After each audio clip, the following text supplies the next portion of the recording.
꿈꾸는 예배 오신 모든 분들을 주님의 이름으로 환영하고 사랑합니다. 우리가 있는 그 자리가 바로 교회가 되어 우리가 더욱더 주님 앞에 나아가는 믿음의 자녀들이 되었으면 좋겠습니다. 오늘 이 꿈꾸는 예배에도 세 가지의 은혜가 우리 교회와 가정 가운데 차고 넘쳐났으면 좋겠습니다.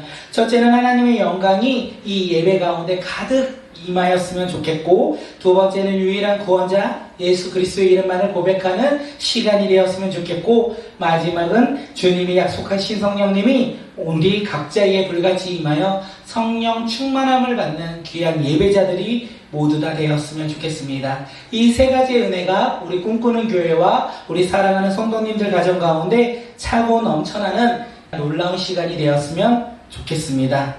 오늘 하나님이 우리에게 주신 말씀의 제목은 작지만 건강한 교회입니다. 다 함께 제목 읽도록 하겠습니다. 시작! 작지만 건강한 교회. 사랑하는 성도님들, 작지만 건강한 교회 제목 마음에 드십니까? 제가 이 제목을 듣고 또 마음에 들었어요. 이 제목 가운데 우리 꿈꾸는 교회가 나아가야 할 방향이 있는 것이 아닐까 생각이 들어서 이 제목을 짓고, 그리고 이 말씀을 준비하면서 우리 꿈꾸는 교회는 건강한 교회가 되었으면 좋겠다, 작지만 건강한 주님의 교회가 되면 좋겠다라는 생각이 들었습니다. 우리는 지난주 놈놈놈이라는 제목을 가지고 함께 말씀을 나눴어요. 그 가운데 전하는 사람에 대해서 함께 나아갔다는 것입니다. 그것을 통하여 오늘은 섬기는 사람, 박해하는 사람에 대해서 말씀을 나누고자 합니다. 이렇게 말씀을 준비하면서 제목이 자꾸 제 머릿속에 떠올랐다는 거예요. 왜 이 말씀의 제목이 떠올랐냐? 이렇게 잠시 생각해 보니까 작지만 건강한 교회가 바로 우리가 지난주에 세 가지 사람을 나눴는데 그 사람들이 모인 교회가 아닐까 생각이 들었습니다. 작지만 건강한 교회는요, 전하는 사람이 있고요, 그리고 섬기는 사람이 있는 교회가 바로 건강한 교회라는 거예요. 또 전하는 사람과 섬기는 사람 때문에 박해를 받는 교회가 건강한 교회이다. 그리고 작지만 건강한 교회가 된다라는 생각이 들어 우리 오늘 이 시간 함께 제목을 가지고 한번 말씀을 나누고자 합니다. 사랑하는 성도님들, 우리 꿈꾸는 교회도 작지만 건강한 교회가 되길 소망합니다. 그래서 저를 포함하여 성도님들 한 분 한 분이 서 있는 그곳에서 복음을 전하는 믿음의 사람들이 되길 소망합니다. 그리고 가정과 직장과 삶의 다양한 공동체로 나아가 그곳에서 예수님의 사랑을 전하며 사랑으로 섬기는 믿음의 사람들이 되길 또한 소망합니다. 우리가 복음을 전할 때, 우리가 복음으로 말미암아 섬길 때 많은 사람들이 변화되는 놀라운 축복의 역사가 일어나길 바랍니다. 그런데 우리가 아무리 복음을 전해도, 아무리 주님의 사랑으로 섬기더라도 우리를 박해하는 사람이 있다는 거예요. 박해하는 사람들이 있다고 해도 우리는 두려워하거나 실망하는 어리석은 사람들이 아니라 당연한 거야. 예수님의 복음을 전하는 것, 예수님의 복음 때문에 섬기는 것이 당연한 일이라고 고백하는 믿음의 공동체가 되길 간절한 마음으로 소망합니다. 작지만 건강한 교회는요, 복음을 전하는 사람이 속한 교회입니다. 우리가 지난주에 말씀을 나눴습니다. 사도 바울의 모습을 가지고 함께 나눴다는 거예요. 그리고 오늘은요, 두 가지의 모습을 가지고 나누려고 합니다. 섬기는 사람, 박해하는 사람. 이 섬기는 사람이 과연 어떤 사람인지, 또한 박해를 하는 사람이 어떤 사람인지 우리가 말씀을 나누고자 하는데, 우리가 지난주 말씀 한번 되새김질하고 함께 본문으로 나아가도록 하겠습니다. 사도 바울은 예수님을 믿기 전에 그는 예수님을 믿는 믿음의 사람들을 박해하고 교회를 없애고자 누구보다 더 열심으로 행동한 사람이었습니다. 그런 바울이요, 다메섹으로 가는 그 길 가운데 예수님을 만나요. 그리고 예수님을 만남으로 말미암아 그는 예수님을 믿는 사람들보다 이제는 오히려 예수님을 만남으로 말미암아 그는 더욱더 열심히 예수님을 전하는 사람으로 변화되었다는 것입니다.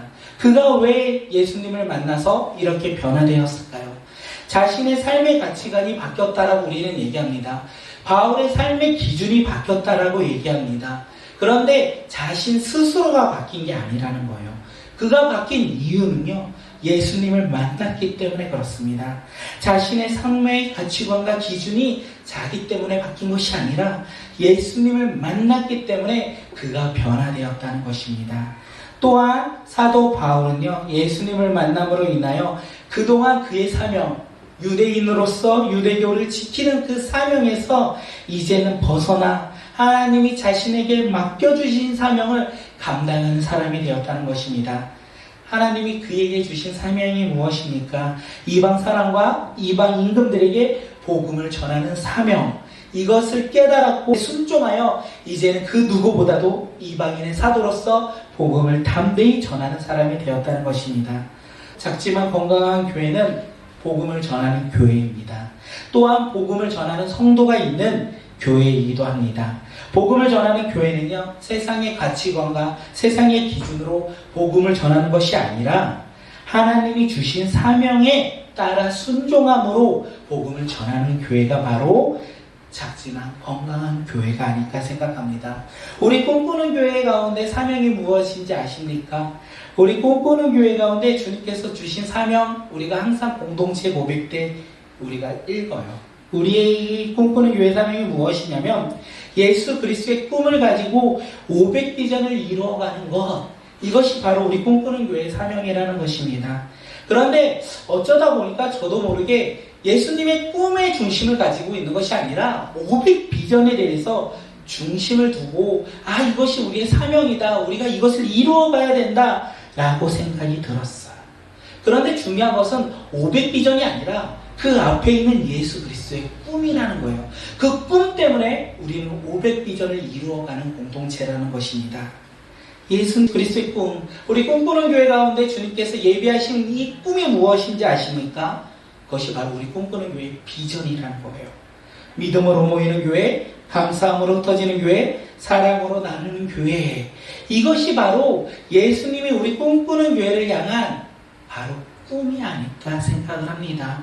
이것을 잠시 조금 더 구체적으로 나눈다면 믿음으로 모이는 교회는요, 우리가 복음으로 말미암아 복음 안에서 믿음으로 교회에 모여 예배함으로 나아가는 것, 말씀과 기도로 성장하는 것, 성도가 서로 삶을 나누며 서로 협력하며 선을 이루어가는 것이 바로 모이는 교회라는 거예요. 그리고 또한 우리는 모이는 것에 만족하지 않습니다. 구원의 기쁨을 누리고 그 구원의 기쁨을요, 가정과 직장과 열방으로 흩어져서 복음을 전하며 가르치는 것, 그리고 마지막으로 예수님의 사랑을 가지고 이웃과 열방을 섬기며 이웃과 열방을 품고 나아가는 것, 이것이 바로 우리 꿈꾸는 교회의 비전이라는 거예요. 우리 꿈꾸는 교회와 성도님들, 이 코로나19 시대에 주님께서 우리 교회 가운데 주신 이 비전과 사명을 감당하는 교회입니까? 이것을 누군가가 질문한다면 우리는 과연 무엇이라고 대답하겠습니까? 주님께서 주신 이 비전과 사명을요, 감당하는 믿음의 교회가 되었으면 좋겠습니다. 그래서 우리 꿈꾸는 교회가 이 평내와 이 남양주와 우리나라와 열방을 주님의 나라로 변화시키는 믿음의 교회가 되었으면 좋겠고, 우리 믿음의 성도들이 되었으면 좋겠습니다. 이것을 우리가 기대하며 살아가는 믿음의 공동체가 되었으면 좋겠습니다. 주님께서 주신 이 비전과 사명을 감당하는 믿음의 교회, 믿음의 성도 모두 다 되길 축복하겠습니다. 작지만 건강한 교회 두 번째는요, 섬기는 사람입니다. 사도행전 17장 10절 상반절을 함께 읽도록 하겠습니다. 시작. 밤에 형제들이 곧 바울과 실라를 베레아로 보내니. 섬기는 사람 누군지 아십니까? 바로 바울이 데살로니가에서 만난 믿음의 형제들입니다. 그들은요, 바울을 만나기 전에요, 예수님이 누구인지 알지 못했어요. 예수님을 알지도 못했고 듣지도 못했어요. 그렇기 때문에 그들은 당연히 예수님을 믿을 수조차 없던 그런 세상 속에서 살아가던 사람들이라는 것입니다. 그런데 어떻습니까? 그들이요, 바울을 만나요. 그리고 바울이 전하는 복음을 들어요. 그리고 놀랍게도 그들은 예수님을 믿게 되었다는 것입니다. 예수님의 제자로서 변화된 사람들이 누구냐? 바로 섬기는 사람들이라는 거예요. 그런데 여기서 놀라운 것이 무엇이냐면 이 데살로니가에서 예수님을 믿는 이 형제들이 복음을 듣고 변화된 게요, 1년 전이 아니에요. 반년 전의 역사도 아니에요. 그들이 복음을 들은 지 한 달도 안 된 지금으로 말하면 새신자들이 아닐까 생각되어집니다. 그런데 그들이 바울에게서 복음을 듣고 예수님의 제자가 된 이후에 그들의 삶이 어떠냐면 이 세상에서 살아왔던 자신의 삶의 가치관을 내려놓고 자신의 기준들을 내려놓고 오직 예수 그리스도만 따르는 신실한 믿음의 제자로서 변화되었다는 것입니다. 우리는 어떤 사람들입니까? 예수님을 10년 믿었다. 나는 모태신앙이다. 이렇게 고백하면서도 아직도 내 삶의 기준과 내 삶의 가치관으로 살아가고 있는 것이 혹시 우리의 모습이 아니겠습니까? 우리가 이 섬기는 사람들 데살로니가의 형제들을 보면서 우리가 깨달아야 되는 것은 무엇이냐면 예수님의 제자는 10년을 믿든 단 한 달을 믿든 믿음 기간이 중요한 것이 아니라 자신의 것을 내려놓고 예수님의 말씀에 따라서 신실하게 따르는 사람만이 예수님의 섬기는 사람, 예수님을 따르는 사람이 되지 않을까 생각되어집니다. 데살로니가의 이 신실한 믿음의 형제들은요, 바울 일행이 유대인들로부터 박해를 당한 유익에 놓이자 바울 일행을 밤에 데리고 나와서 베레아로 보냅니다. 복음을 전하는 바울 일행을 밤에 몰래 데리고 나와서 베레아로 보낸 것이 뭐 섬기는 일이겠어? 뭐 아무것도 아닌 거 아니야? 이게 뭐 대단한 일이야? 라고 생각되어지십니까? 그런데 우리가 여기서 알아야 되는 것이 무엇이냐면 이 바울 일행을 지금 박해하는 사람들이 누구냐는 거예요. 유대인들이었고요. 데살로니가의 읍장들, 다시 말하면 그 지역을 다스리는 지도자들이었다는 것입니다. 바울 일행은요, 이 박해를 피해 데살로니가로 떠났어요. 그런데 거꾸로 말하면 이 데살로니가의 신실한 믿음의 형제들은 데살로니가에 남아있다는 것입니다. 그리고 그들은 누구와 함께 있냐면 바울을 박해하고자 했던 유대인과 지도자들로부터 박해를 받을 수 있는 그 환경 가운데 놓이게 된 것입니다. 그런데 그들이 밤에 보내요. 그들이 왜 밤에 보낸지 아십니까? 그 믿음의 형제들은요, 예수님을 만나서 따르면서 자신들의 것을 내려놓고 두려워하지 않았다는 거예요. 믿음을 지키며 믿음을 인내하며 예수님 안에서 사랑하며 서로 격려하는 것이 박해보다 더 소중한 것을 알았기 때문에 그들은 두려워하지 아니하고 밤에 몰래 베레아로 바울 일행을 보냈다는 것입니다. 함께 데살로니가 후서 1장 3절 읽도록 하겠습니다. 시작. 너희의 믿음이 더욱 자라고 너희가 다 각기 서로 사랑함이 풍성함이니라. 데살로니가의 교회가 이렇다는 거예요. 믿음이 더욱 자라고 너희가 다 각기 서로 사랑함이 풍성함이니라. 그러므로 인하여 그들은 박해를 두려워하지 않았다는 것입니다. 그렇게 데살로니가 형제들만 이렇게 섬기는 사람이냐? 그렇지 않아요. 오늘 우리가 읽었던 사도행전 17장 14절을 한번 보면요, 함께 읽도록 하겠습니다. 시작. 형제들이 곧 바울을 내보내어 바다까지 가게 하되 실라와 디보네는 아직 거기에 머물더라. 바울 일행이 베레아에서 복음을 전한다는 이 소식을요, 누가 들었냐면 데살로니가에 있는 유대인들이 들었어요. 그리고 그들은 열심을 내어서 데살로니가에서 베레아까지 약 80km 정도 떨어졌는데 그 지역까지 왔다는 거예요. 그리고 그 지역에 와서 소동을 일으켜요. 베레아에서 소동을 일으키고 이제 바울 일행을 또 잡고자 합니다. 그랬을 때 바울 일행이 더 이상 베레아에서 복음을 전할 수 없다.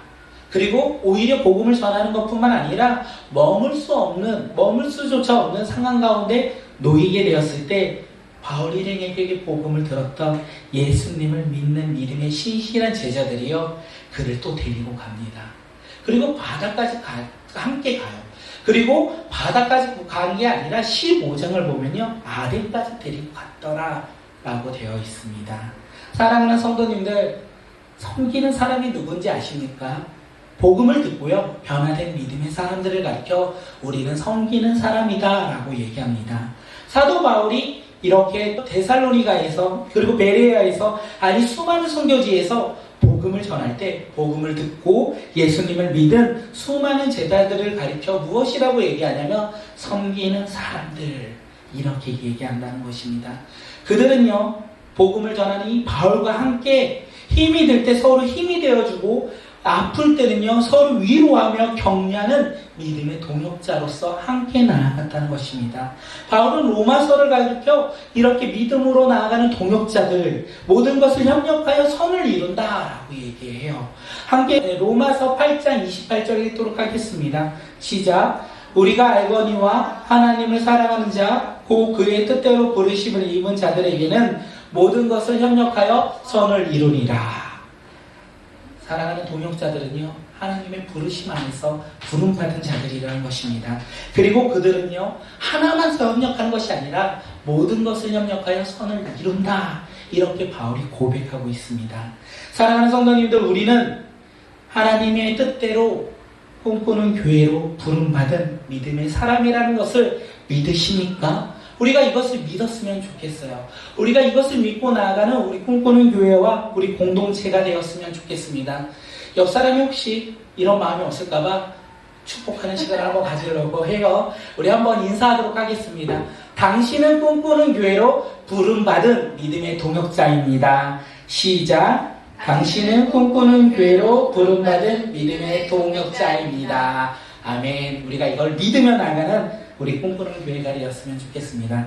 제가 어저께 그리고 조금 뉴스를 보다가 정세균 총리가 이런 말을 했습니다. 올 상반기 20, 30대의 자살 시도가 작년 대비 80%가 증가했다. 그들이 자살을 시도한 이유, 자살한 이유가 무엇이냐면 코로나로 인하여 불안과 분노와 우울 등으로 인하여 그런 영향을 받고 그들이 자살을 했고 자살을 시도했다라고 되어 있습니다. 사랑하는 성도님들, 이 이야기를 들었을 때 제일 먼저 떠오르는 사람이 있습니까? 저는 이 이야기를 듣고 우리의 다음 세대가 떠오르는 거예요. 우리 다음 세대가 이 코로나 시대에서 안전할까? 우리 아이들은 아직 어리다, 아직 어리다 라고 얘기하는데 우리 예성이만 해도 학교에 가도 아무도 없다. 그러면서 예성이가 말하는 게 무엇이냐면 다시 어린이집 생활을 하고 싶다고 얘기해요. 왜냐하면 어린이집 생활 왜 가고 싶어? 라고 물어보니까 그때는 코로나가 없어서 재밌게 놀았는데 지금은 코로나 때문에 아이들과 함께 할 수 없어. 이렇게 고백한다는 것입니다. 우리 다음 세대 어린 아이들 안전하겠습니까? 우리 다음 세대가 믿음을 지키고 믿음 안에서 나아가는 자녀들이 되었으면 좋겠습니다. 우리가 그것을 기대하며 우리 다음 세대를 품고 말씀으로 양육하고 기도와 사랑으로 섬기는 우리 꿈꾸는 교회가 되길 소망합니다. 하지만 말처럼 쉬운 것 같진 않아요. 우리 다음 세대를 품는다는 것이 쉽지는 않은 것 같습니다. 어찌 보면 교회 사역 가운데 제일 힘든 일이 무엇일까 생각해 보니까 다음 세대를 품는 것이 아닐까 생각합니다. 다음 세대를 말씀으로 양육하기 위해서 우리가 먼저 주님 앞에 나아가야 하고 또한 다음 세대를 주님의 품 안에서 그를 위해 기도하고자 우리가 결단한다면 기도로 먼저 나아가야 되기 때문에 그렇지 않을까 생각합니다. 그것뿐만이 아니에요.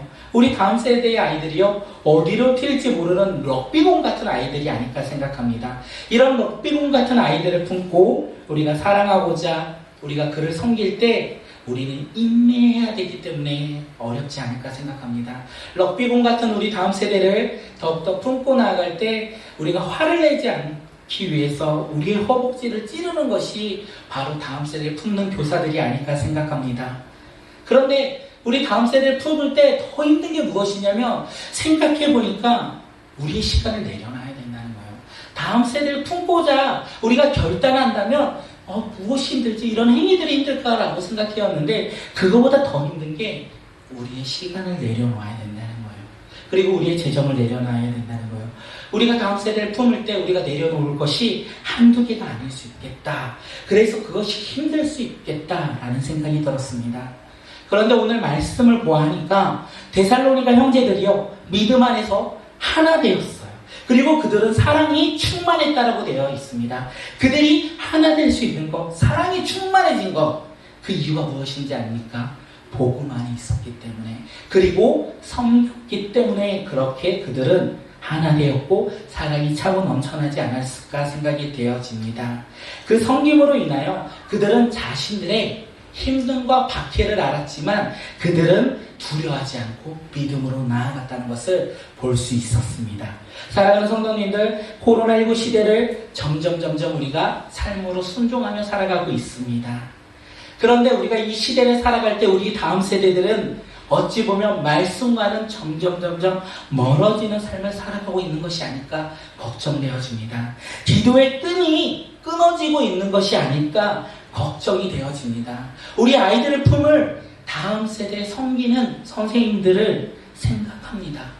많이 우리 교회가 다음 세대를 품었으면 좋겠다는 생각이 되어집니다. 이 말씀을 들으면서 아직 아니야. 나는 좀 아직 아닌 것 같아. 우리 전도사님 너무 잘 아이들을 품으셔. 우리 목사님도 품고 다른 집사님들 좋은 분 많으니까 그분들이 잘 섬겨주실 거야. 이렇게 생각하면서 우리 다음 세대를 바라만 보고 계시겠습니까? 우리가 다음 세대를 품었으면 좋겠다는 생각을 많이 했어요. 다음 세대를 바라보고 이 세대를 우리 다음 세대가 이 세상의 가치관으로 살아가기 위해서 집에서 양육하는 것이 아니라 하나님의 꿈을 가진 자로서 말씀과 기도로 나아갈 수 있는 믿음의 자녀가 되기 위해서 우리가 다음 세대를 품고 나아가는 우리 꿈꾸는 교회와 공동체가 되면 정말 좋겠다라는 생각을 이번 주에 되게 많이 했어요. 사실 이번 주에뿐만 아니라 제가 주보에도 칼럼에도 넣었는데 저녁에 와서 교회에서 기도할 때 우리 아이들이 너무 생각이 나요. 우리 아이들이 생각이 나고 이 아이들을 어떻게 품을까 라는 기도를 좀 많이 했는데 이번 주의 말씀이 섬김이라는 거예요. 우리가 다음 세대를 섬겼으면 좋겠습니다. 나의 생각과 나의 의지와 나의 뜻이 아니라 주님의 복음 안에서 우리가 조금 힘들지라도 우리 다음 세대의 아이들을 품고 나아가는 공동체가 되면 너무 좋겠다. 함께 나아가면 좋겠다. 라고 생각이 들었습니다.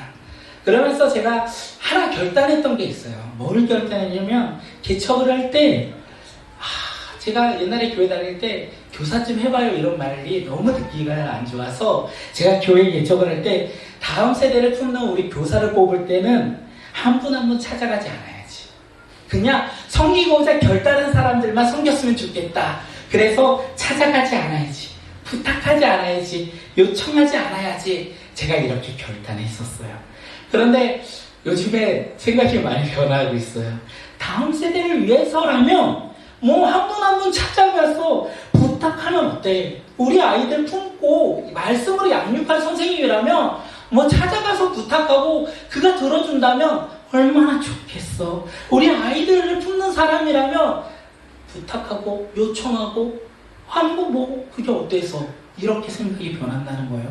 제가 왜 이 생각이 변했냐면 다음 세대를 바라보니까 다음 세대를 품고 가르쳐줄 이 선생님이 너무 귀하다는 걸 아니까 이 직분이 너무 귀하다는 직분을 깨달으니까 그냥 섬기고자 결단한 사람들만 섬겨야지 이런 것이 아니라 우리 아이를 품고 기도하는 선생님이 있다면 내가 찾아가서 부탁하고 요청하고 한번 우리 함께 해달라 이렇게 나아가는 것이 어려운 것이 하나도 아니라는 생각이 들었습니다.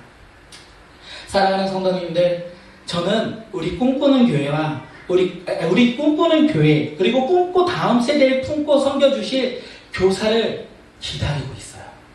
언제부터 기다리냐면 사실 지난주부터 되게 많이 기다리고 있어요. 왜냐하면 기도하며 우리 다음 세대 아이들을 바라보니까 우리 아이들을 섬겨주실 선생님들이 필요하다는 것을 많이 깨달았기 때문에 그렇습니다. 그래서 내년에 우리 꿈꾸 아이들을 섬겨주실 교사들이 많이 있었으면 좋겠다라는 생각이 들어집니다. 이 말씀을 듣고 내가 섬겨야 되나?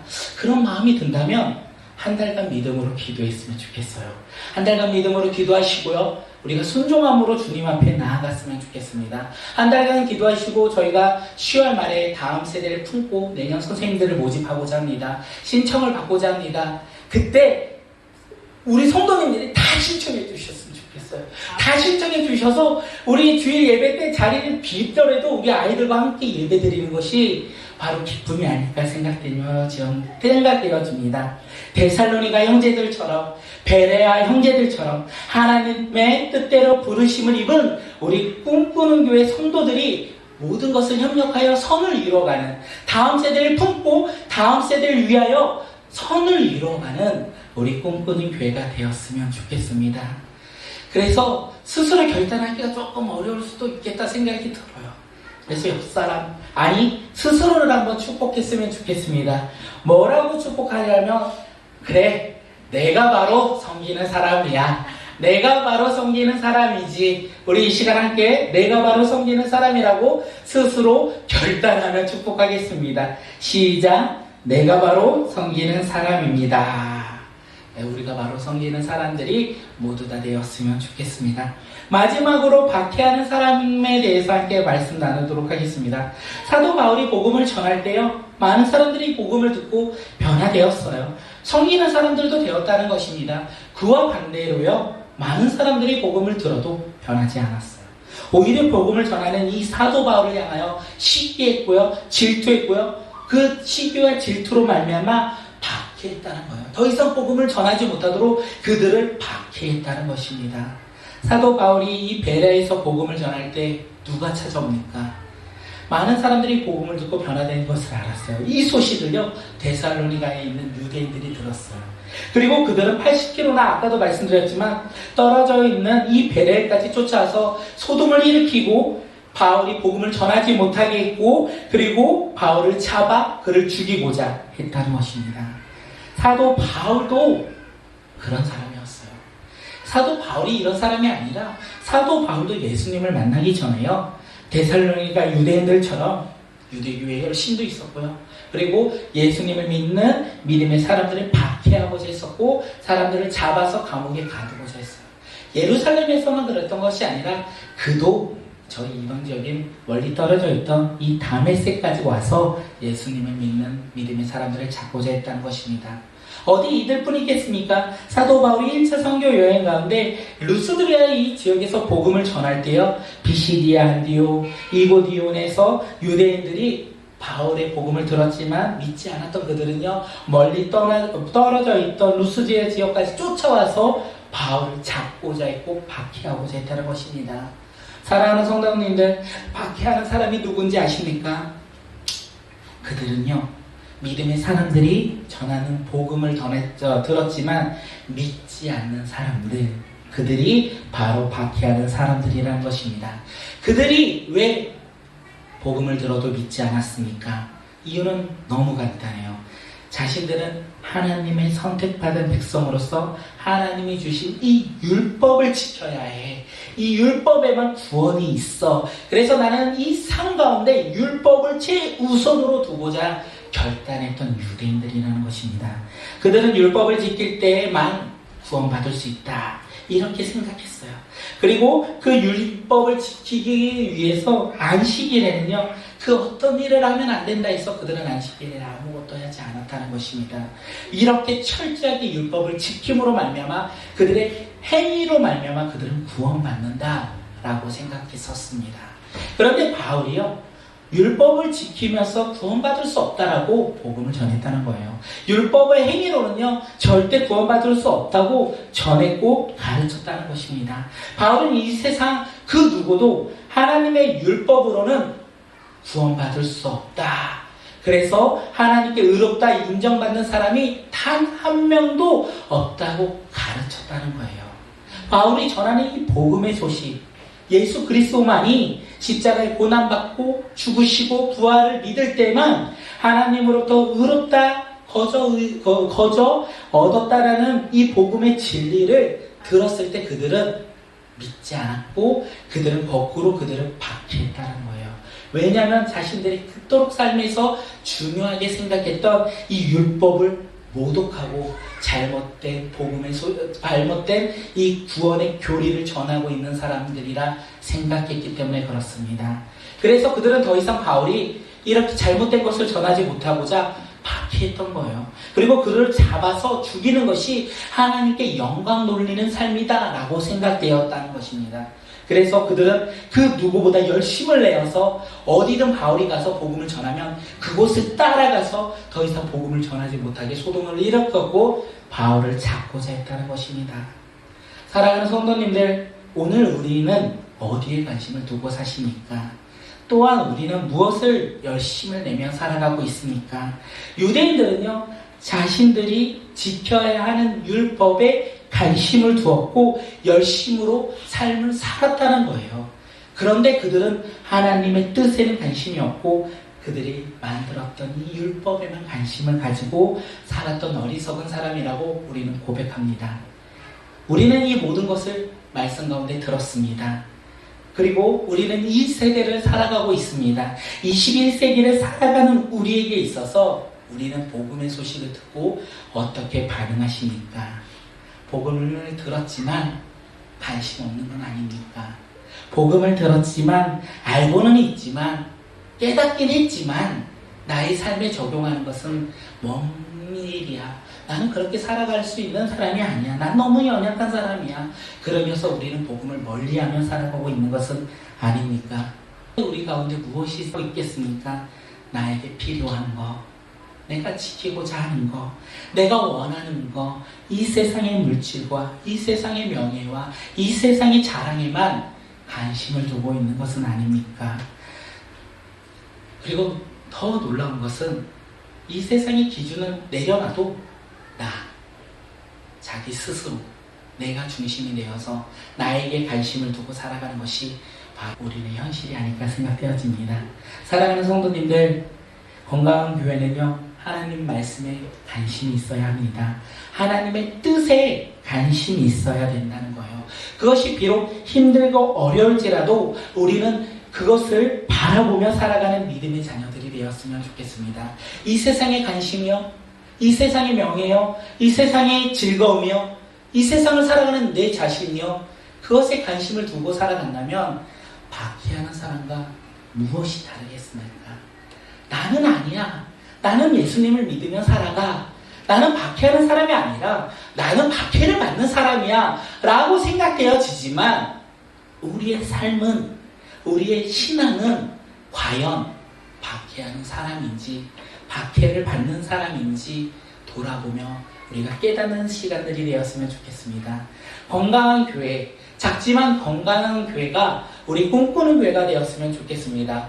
복음을 전하는 교회, 섬기는 교회가 되었으면 좋겠고, 우리로 말미암아 많은 사람들에게 복음을 전하고 섬김으로 말미암아 세상 가운데 질타를 받는, 세상 가운데 박해를 받는 교회가 바로 우리 꿈꾸는 교회가 되었으면 좋겠습니다. 우리가 작지만 건강한 교회, 믿음으로 나아가는 교회가 되기를 바라는 마음으로 우리 이 시간 함께 찬양하고 우리 함께 기도하도록 하겠습니다. 우리에게 소원이 하나 있네.